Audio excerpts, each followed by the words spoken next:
En el Simposio de Química Aplicada a Materiales se presenta el siguiente trabajo de investigación que lleva por título Estudio del desempeño electroquímico de materiales base carbono como aditivos de electrodos negativos de baterías de plomo-carbono en aplicaciones de estado parcial de carga.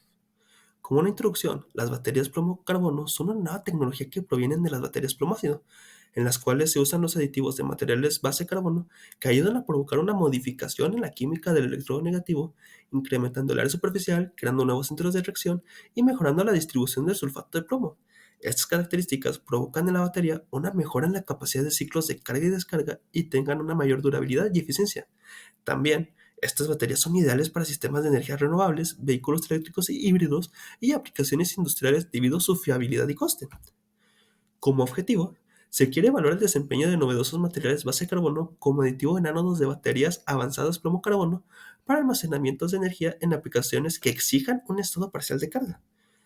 Parte de la metodología es primero la síntesis de un biocarbono a partir de desechos de cuero, en las cuales el desecho de cuero se cortaron en piezas de 6 por 3 milímetros para después pasar a un proceso de pirólisis que duró un tiempo de 90 minutos a una temperatura de 700 grados hasta obtener un cuero carbonizado.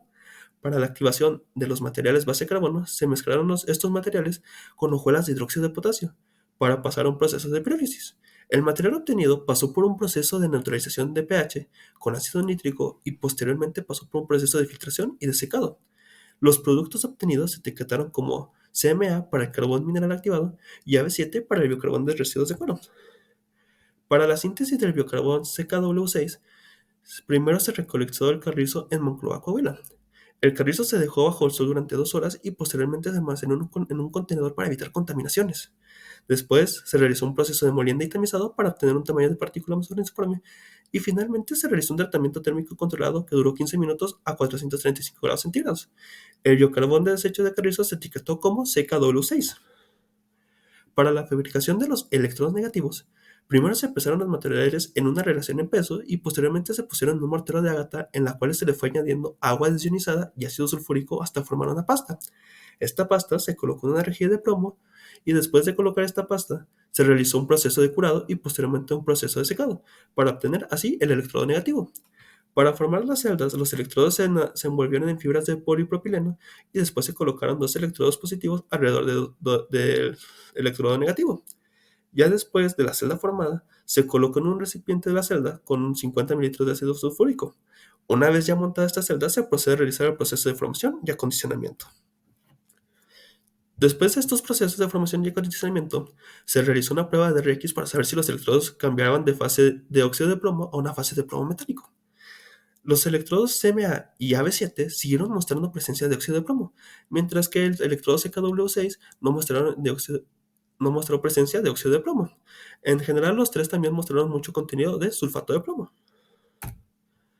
En el caso del análisis SEM, se quiso saber si los aditivos de base de carbono cambiaban la morfología. En el caso del CMA, la adición del carbón mineral no cambió la morfología del electrodo, pero logró formar aglomerados.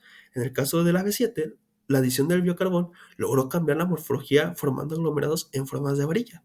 Y por último, el CKW6, el electrodo tuvo una mejor adición del biocarbón, ya que cambió la morfología generando entramados.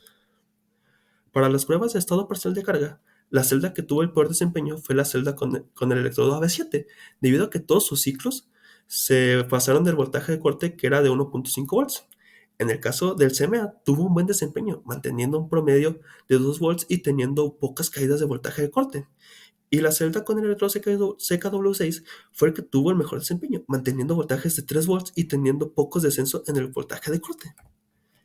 Como conclusión, se implementó una nueva metodología para la elaboración de celdas de plomo-carbono utilizando innovadores aditivos base carbono sintetizados a partir de materiales abundantes en el estado de Coahuila.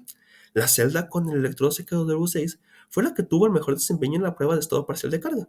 Esto se le puede atribuir a su morfología que formó entramados y que posiblemente facilite la presencia de electrones. Y por último, estas son las referencias que se utilizaron en el trabajo.